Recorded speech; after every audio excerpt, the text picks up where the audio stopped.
Good morning. Welcome to Sky News Breakfast. Thank you for joining us. People are being left to die on the pavement outside one of India's biggest hospitals as doctors struggle to cope with the latest surge in coronavirus. Sky News has witnessed the chaos inside one of the country's leading hospitals and the desperation outside as people wait for treatment. The number of COVID cases in India is now doubling every 10 days, with the country reporting the highest daily cases ever recorded in the world for 2 days in a row. Deaths have increased 75% in the last week.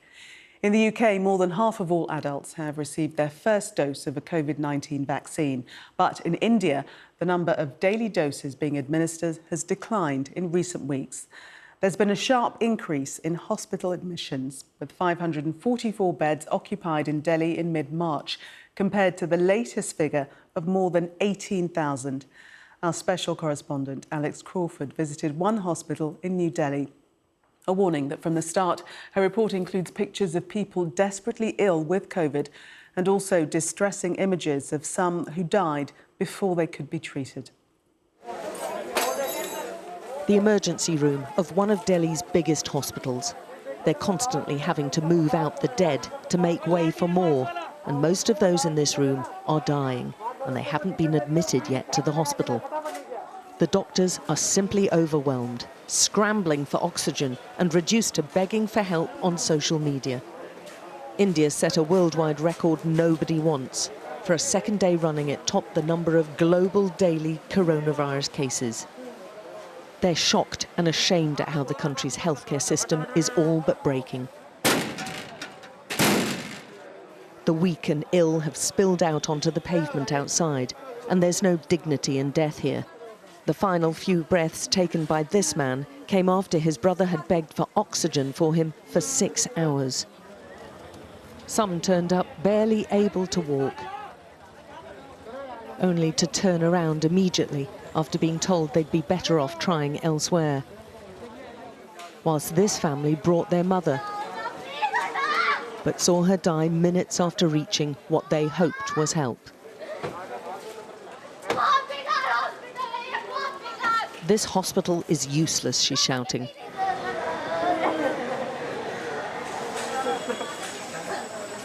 But it's not isolated in its inability to cope right now. Only grief is here in abundance. Distraught relatives found no beds, little oxygen, few staff, and even less hope. I have a message for the government. Please do something and please release some oxygen supply. People need it here. People need beds here. People need meds here. People need wards here. People need injections. People need medicines.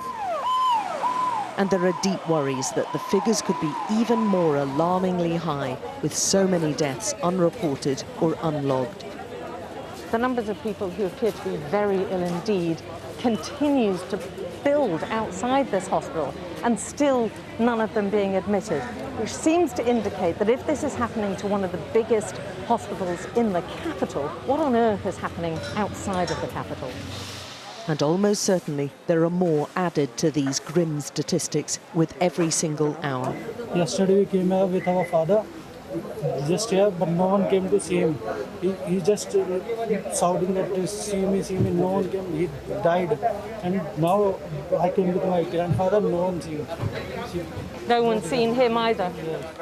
All they can do is wait and plead.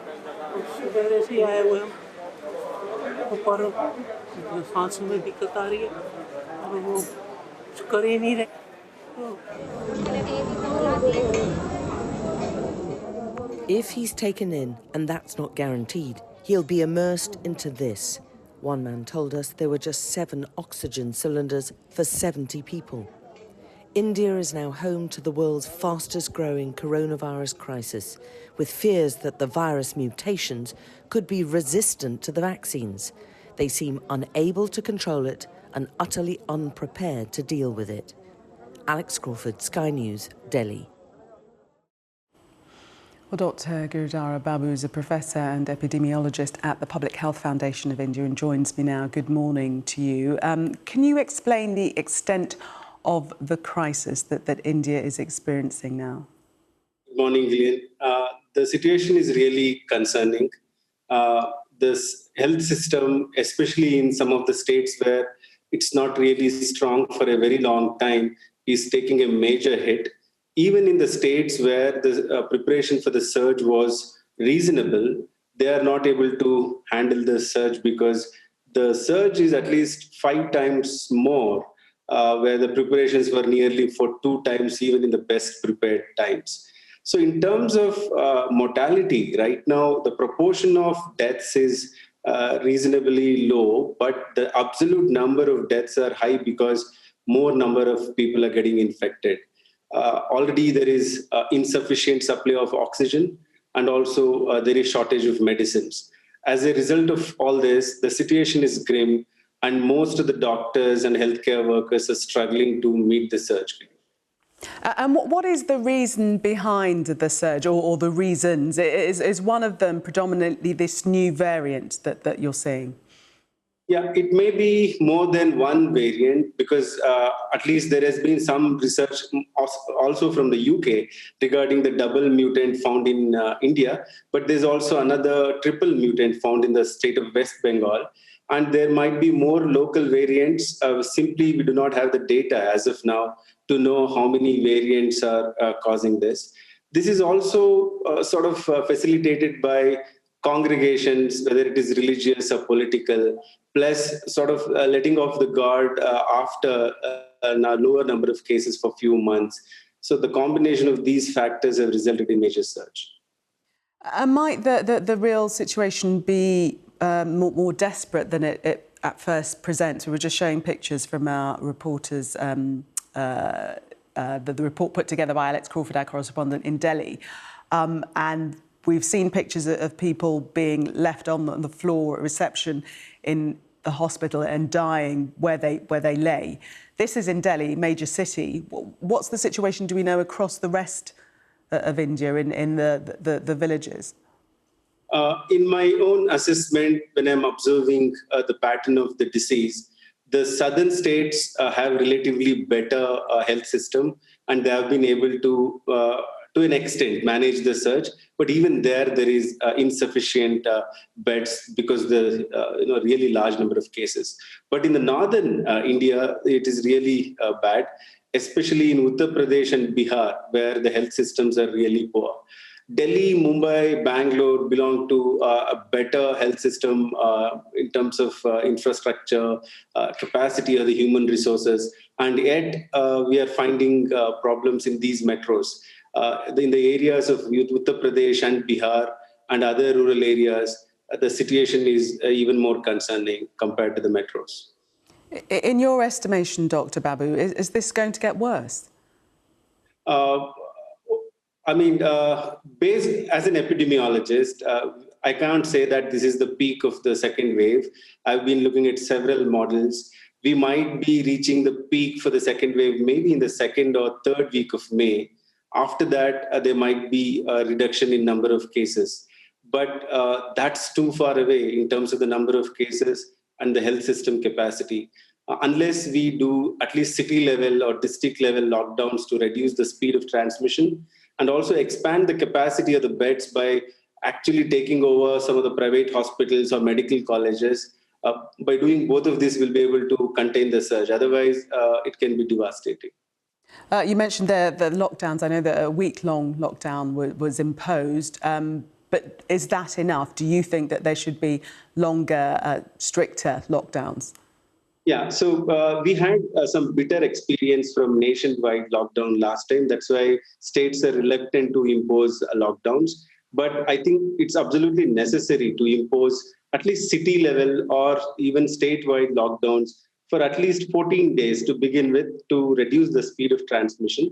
Beyond that, I think we'll have to measure in terms of what number of cases are and what kind of bed capacity we have and how do we titrate the cases so that the health system can manage the load. At the same time, we should also be looking at expanding the bed capacity and redistributing the resources to areas which need most.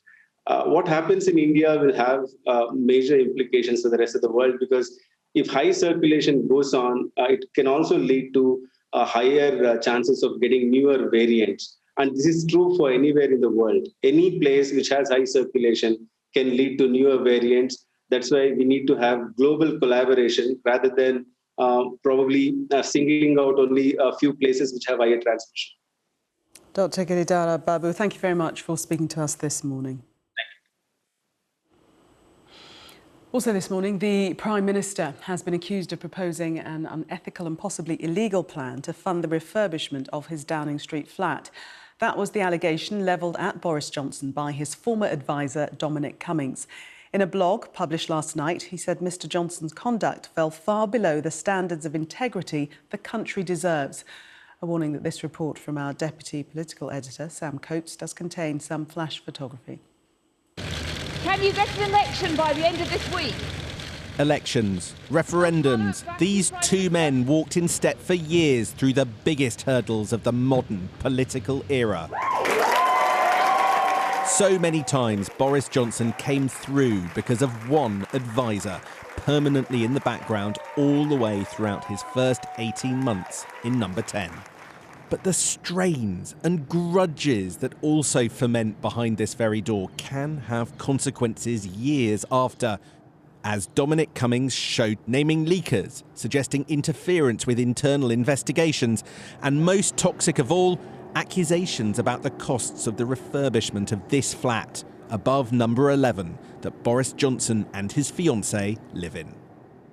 In a 1,000-word blog, Dominic Cummings suggested that the Prime Minister had been exploring ways of getting others to secretly pay for the lavish makeover, a move which would break electoral law. He said, "I told him, the Prime Minister, I thought his plans to have donors secretly pay for the renovation were unethical, foolish, possibly illegal, and almost certainly broke the rules on proper disclosure of political donations if conducted in the way he intended." At his side through the toughest of times, he now claims he watched in horror as the PM toyed with abandoning a leak inquiry over lockdown rules when it pointed to a friend of his fiancée. "I told him that he could not possibly cancel an inquiry about a leak that affected millions of people just because it might implicate his girlfriend's friends." He went on to say, "It is sad to see the PM and his office fall so far below the standards of competence and integrity the country deserves." They're calling it a nuclear dom. The man Boris Johnson brought in to help him run government, launching total war against his former employer. But the allegation that matters is that the Prime Minister wanted to bend and break the rules and the law. That's the thing that Downing Street are going to spend days having to explain away.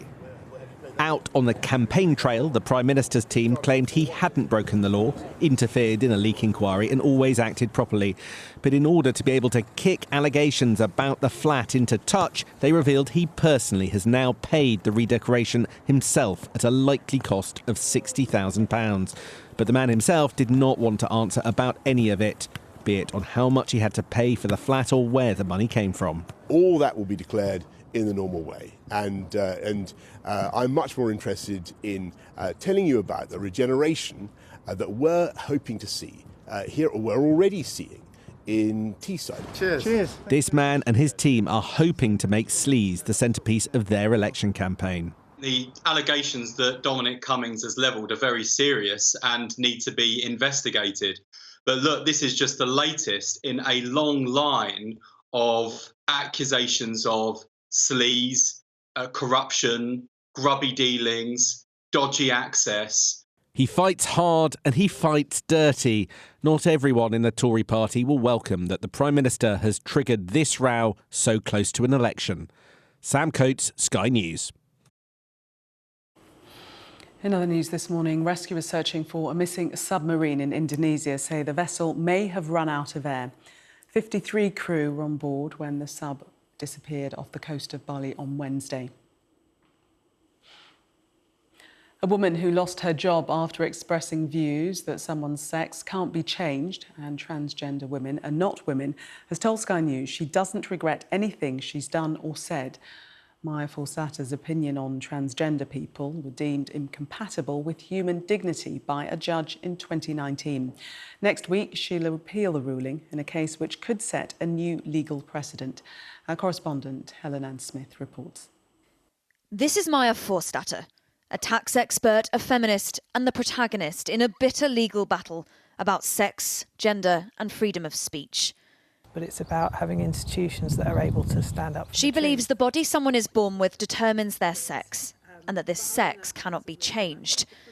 But it's a belief that puts her at odds with the rights of transgender people, at odds with the view that gender or how someone identifies is more important. It's a belief that cost her her job and a belief she's fighting to have legally protected. It's the ability to talk about material reality. The reality is there are two sexes, but sex matters, and sex matters for healthcare, sex matters for other people's privacy, it matters for how we understand the world, and it matters in organisations. But to some, this view is deeply transphobic. Her contract at the think tank where she worked was not renewed after colleagues complained about tweets expressing it. She went to employment tribunal to argue such beliefs should have legal protection.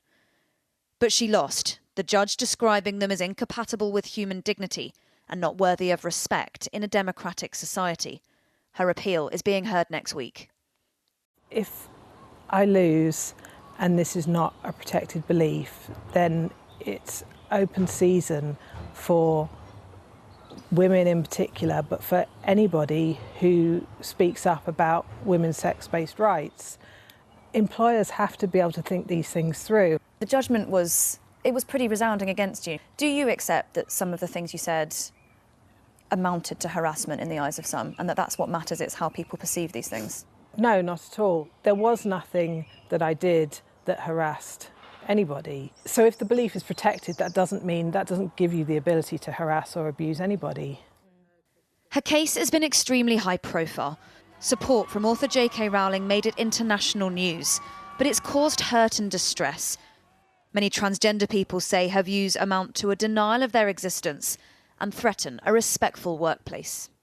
If a person obtains a gender recognition certificate, they should have the full protection of the law. If we undermine that, then that fundamentally undermines protections for all trans people in the UK. Trans people in this country are being vilified for something that's a natural hormonal development of the brain in the womb. Whichever side prevails in this appeal, it will set an important precedent that will have implications beyond just the workplace.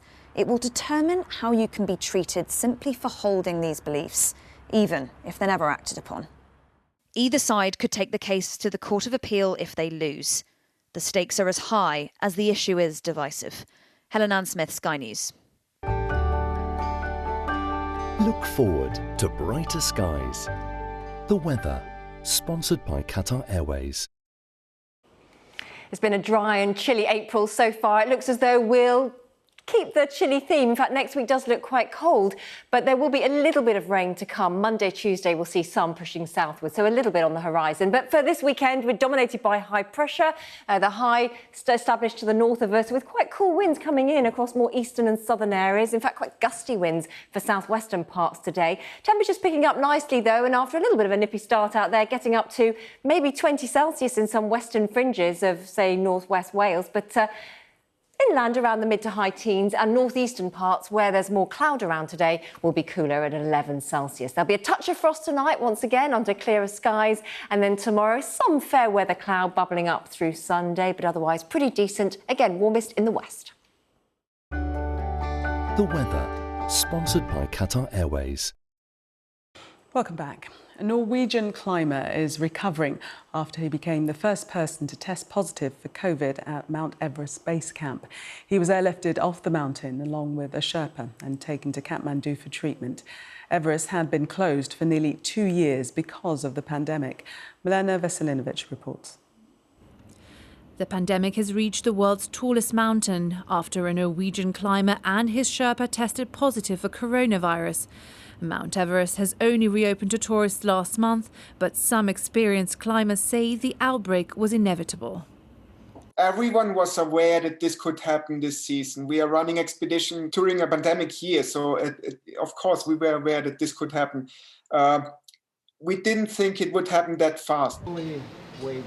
Travellers to Nepal need to get a COVID test before departure, but there's no requirement for another one before reaching base camp. So some climbers could be carrying the virus, and that, according to the man who scaled all of the world's highest peaks, could be fatal. But when you're at that extreme altitude and you're already suffering from acute mountain sickness, and your lungs are already affected, you're having trouble breathing, I wouldn't have thought you'd have the energy or the power to get yourself back down, and very difficult to carry someone down that's unconscious. You need about 8 people to carry a stretcher, and obviously there's vertical bits on Everest. It's not just a walk. The outbreak has dealt a blow to the Nepalese government's decision to allow climbing again, despite a rise in cases in the country and an out-of-control outbreak in neighbouring India. But Nepal relies on income from foreign climbers, and the pandemic had already wiped out last season. If everyone would try to make it, to run the expedition reliable, responsible, trying to keep everything safe, to follow protocols, I think it should be possible to run it in a responsible way. Milena Veselinovic, Sky News. Now, there's a lot of excitement for British gymnastics this year, and Jackie is back to tell us more. A lot of excitement in the studio, just right here. But gymnastics. I know, because you're a gymnast. That's my What was your event again? I did rhythmic gymnastics, but it doesn't matter. Anything to get gymnastics into the bulletin. Yes, young British gymnast Jessica Gadarova took bronze in the all-round competition at the European Gymnastics Championships yesterday, while Amelie Morgan came in 4th. Britain's most decorated female gymnast Beth Tweddle says the Brits have the talent to come away with multiple medals in Tokyo and at next year's World Gymnastics Championships, which will take place in a city very close to her heart, Liverpool.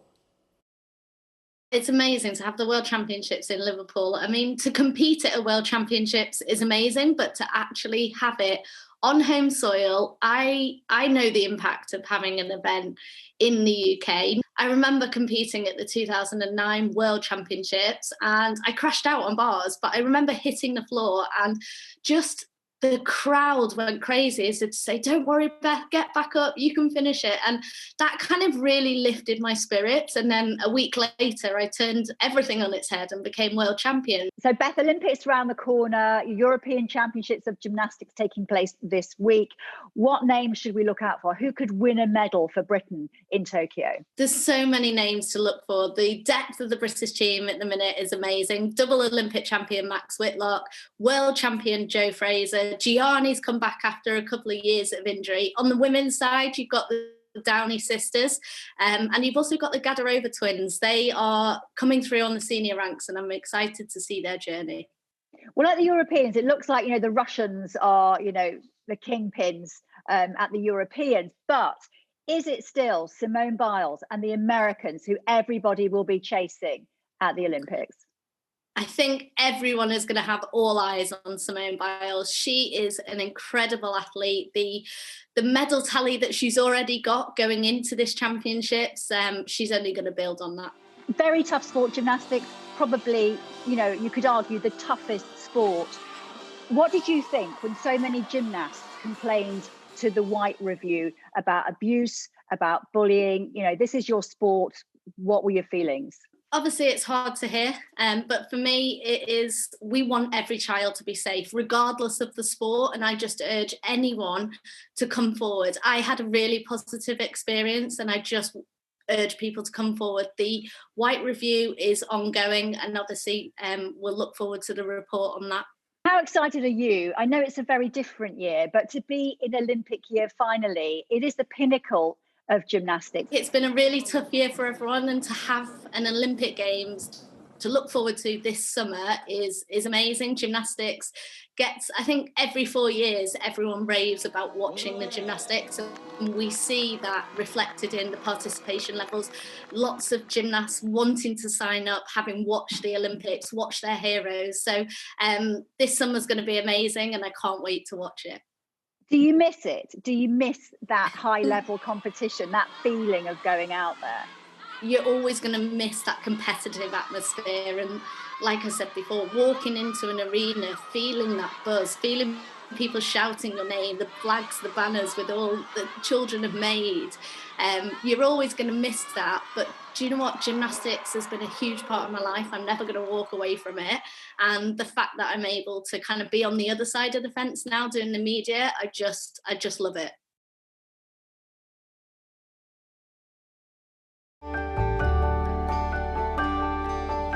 Look forward to brighter skies.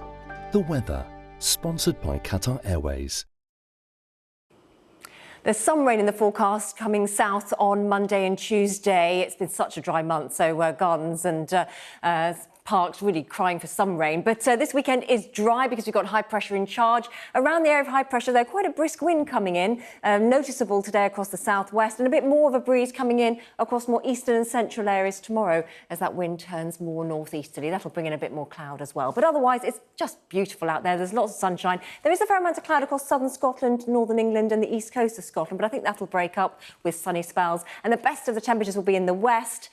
Further east, particularly northeast, it'll still be cool. In fact, a bit cooler than yesterday at around 11 or 12 Celsius. It'll be starry for most tonight. So again, a touch of frost is likely. But tomorrow, I think we should do quite well. There'll be a bit more cloud in the sky, I think, during Sunday, but a pretty decent day. Warmest in the west. As I hinted at earlier, cooler for more central and eastern areas.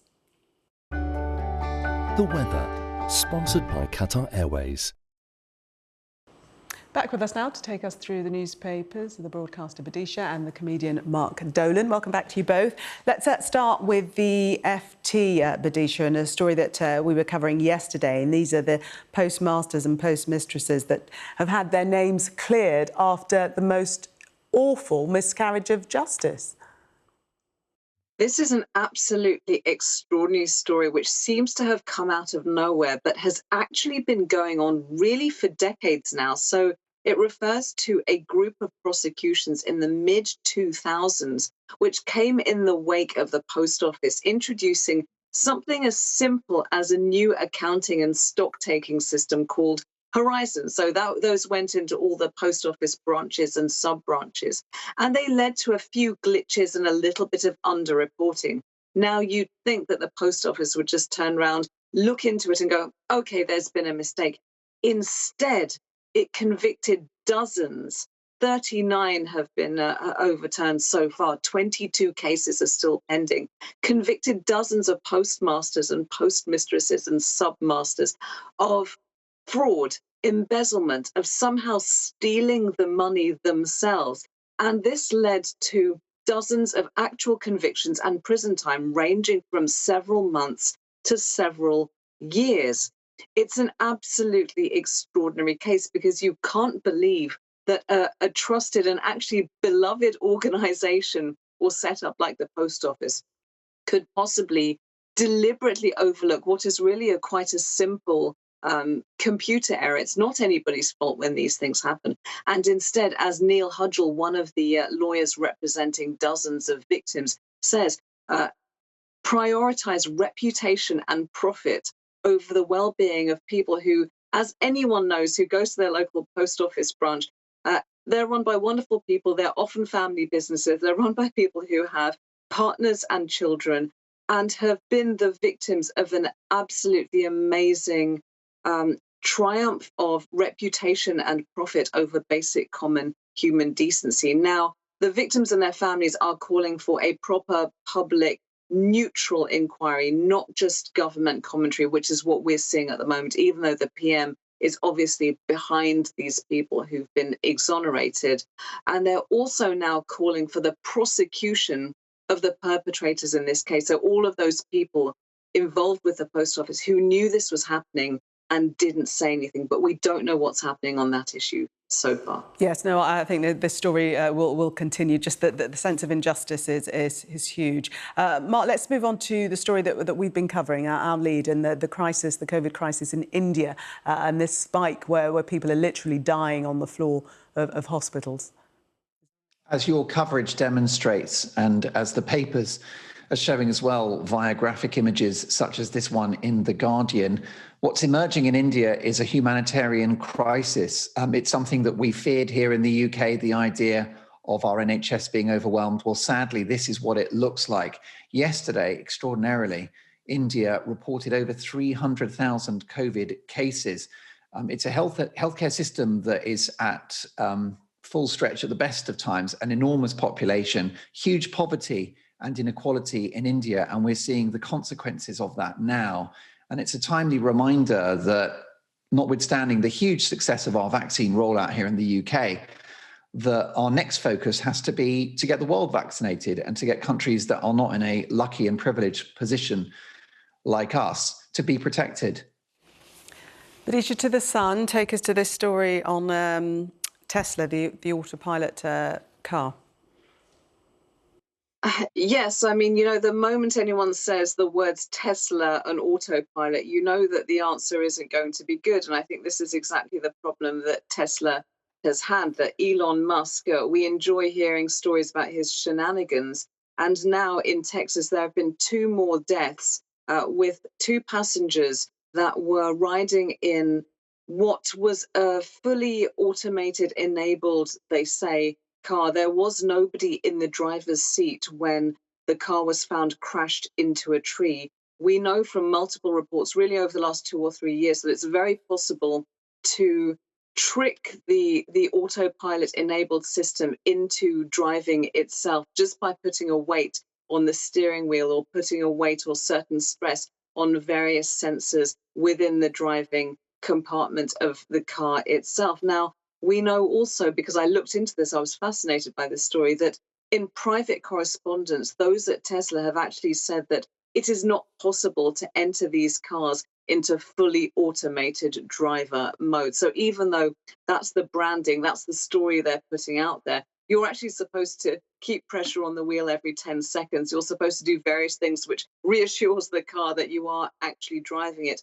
And instead, what seems to be happening is that Tesla is using the common population of ordinary people, you, me, anyone using the roads, as some sort of human test case to see how far they can go. And don't do this, but if you're a journalist and you've ever looked into this, there's plenty of footage of these so-called self-driving semi-autonomous vehicles getting involved in really very gruesome, fatal crashes. So I'm extremely ambivalent whenever I see Tesla or Elon Musk in the newspapers in this way, because this is not a joke and it's not funny.